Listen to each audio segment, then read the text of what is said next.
السلام عليكم ورحمة الله وبركاته.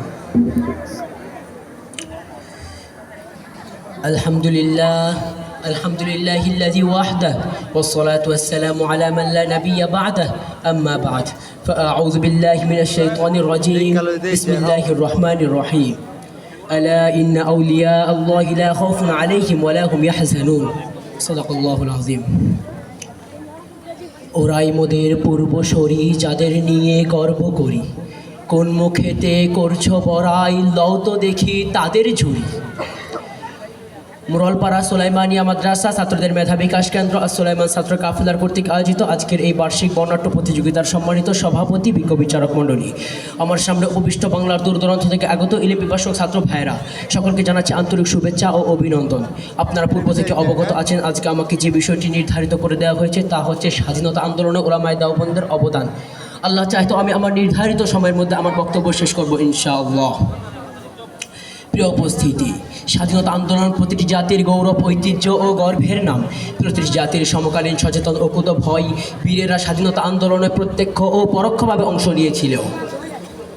এমনইভাবে আমাদের সকল স্বাধীনতা আন্দোলনে উলামায়ে দেওবন্দের অবদান ছিল বিশেষভাবে উল্লেখযোগ্য। এটা জানার জন্য আমাদের শুরু থেকে শুরু করতে হবে, জানতে হবে ৭১-এর পূর্বে ৪৭-এর স্বাধীনতার ইতিহাস। প্রিয় উপস্থিতি, প্রায় ২৫০ বছর পূর্বে মির্জাফরদের বিশ্বাসঘাতকতায় এদেশের স্বাধীনতার সূর্য অস্ত যায় ইংরেজদের হাতে। ইংরেজরা মানুষের ওপর শুরু করে অকথ্য নির্যাতন ও নিপীড়নের স্টেম রোলার। এরই প্রতিবাদের কারণে গ্র্যান্ড ট্র্যাঙ্ক রোডের দুই পাশে এমন কোনো গাছ পাখি ছিল না, এমন কোনো বৃক্ষ অবশিষ্ট ছিল না যার মধ্যে ঝুলছিল না কোনো এক আলেমের লাশ। প্রিয় উপস্থিতি, এই নাজুক পরিস্থিতিতে আল্লামা আব্দুল আজিজ মুহাদ্দিস দেহলভী রহমতুল্লাহি আলাইহি ভারতবর্ষকে দারুল হরব বলে ঘোষণা করেন। শুরু হয় স্বাধীনতা আন্দোলন, রচিত হয় পালাকোট, অসহযোগ, সিপাহী বিপ্লব সহ অসংখ্য বিপ্লবী আখ্যান। এই রইজের ধরে প্রতিষ্ঠিত ঐতিহাসিক দারুল উলুম দেওবন্দ, রাজপথে নামে উলামায়ে দেওবন্দ। শুরু হয় ইংরেজ খেলাও আন্দোলন, ফলে বিতাড়িত হয় ইংরেজরা। মাওলানা শিব্বির আহমেদ উসমানী রহমতুল্লাহি আলাইহি ও মাওলানা জাফর আহমেদ উসমানী রহমতুল্লাহি আলাইহি এর হাতে স্বাধীন পাকিস্তানের পতাকা উত্তোলন করা হয়। প্রিয় উপস্থিতি, এরপর শুরু হয়ে আরেক বিপত্তি। পাকিস্তান স্বাধীন করার মূল উদ্দেশ্য ছিল ইসলাম প্রতিষ্ঠা করা, কিন্তু স্বাধীনতার পর তৎকালীন শাসক গোষ্ঠী বেঁকে বসে। এই ব্যাপারে মাওলানা শিব্বির আহমেদ উসমানী রহমতুল্লাহি আলাইহি জিন্নাকে জিজ্ঞাসা করলে তিনি উত্তরে বলেন, মৌলানা ও তো এক সিয়াসি ওয়াদা থা जो होने वाले नहीं। এমনকি বাংলাকে তার রাষ্ট্রীয় ভাষার মর্যাদা থেকে বঞ্চিত করে এবং বাঙালির উপর শুরু করে বিভিন্ন নির্যাতন। ফলে বাঙালি গর্জে ওঠে। ফলে রচিত হয় ৫২-এর ভাষা আন্দোলন, ৬৯-এর গণ অভ্যুত্থান ও ৭১-এর মুক্তিযুদ্ধ।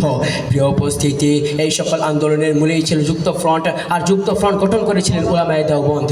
প্রিয় উপস্থিতি, মুক্তিযুদ্ধে পটিয়া মাদ্রাসার তৎকালীন মুহতামিম আল্লামা দানেশ রহমতুল্লাহি আলাইহি মেজর জিয়াকে আশ্রয় দিতে গিয়ে শহীদ হন। এছাড়াও মাওলানা আব্দুল হামিদ খান ভাসানী রহমতুল্লাহি আলাইহি ও মাওলানা আব্দুর রশিদ তর্কবাগীশের নাম বিশেষভাবে উল্লেখযোগ্য। এছাড়াও বহু উলামা একরাম প্রত্যক্ষ ও পরোক্ষভাবে অংশ নিয়েছিলেন। প্রিয় উপস্থিতি, সর্বশেষ ২৪-এর গণ অভ্যুত্থানে আওয়ামী লীগ পতন উলামা একরামের যথেষ্ট অবদান ছিল, যা আলাদা করে বলার কোনো প্রয়োজন নেই। কিন্তু ভারতপন্থী আওয়ামী ফ্যাসিস্ট সরকার বাংলার ইতিহাস থেকে উলামায়ে দেওবন্দের অবদানকে মুছে ফেলতে চায়। তাই পাঠ্যপুস্তকের সঠিক ইতিহাসকে বিকৃত করে ফেলেছে। ফলে বাংলার এক বিশাল যুব সমাজ সঠিক ইতিহাস থেকে বঞ্চিত। অতএব এখন অন্তর্বর্তীকালীন সরকারের কাছে আমাদের দাবি হলো দ্রুত শিক্ষা ব্যবস্থার সংস্কার করে পাঠ্যপুস্তককে সঠিক ইতিহাসের অন্তর্ভুক্ত করা। কিন্তু যদি ভারতপন্থী আওয়ামী ফ্যাসিস্ট সরকারের মতো ইতিহাস নিয়ে কোনো গড়িমসি করা হয়, তাহলে তাকে বীরের ধ্বনিতে আবার শাপলা কেঁপে উঠবে ইনশাআল্লাহ। আসসালামু আলাইকুম ওয়া রাহমাতুল্লাহি ওয়া বারাকাতুহু।